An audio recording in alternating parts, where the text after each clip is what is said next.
iboto yung Tingog Party List. Kasi ang boto para sa Tingog Party List ay boto para kay Martin Romualdez. Isipin nyo, 3 na yung seats niya sa House of Representatives. Yung distrito niya sa Tacloban, yung 2 upuan niya sa Tingog Party List.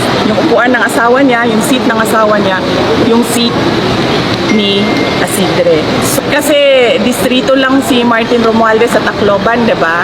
Wala siyang personality na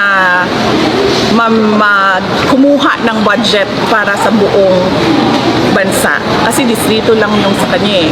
So ang ginawa niya gumawa siya ng party list. Eh, ang party list, pwede yan sa buong bansa. Kahit saan. Doon pumapasok yung pondo, yung pera sa party list niya.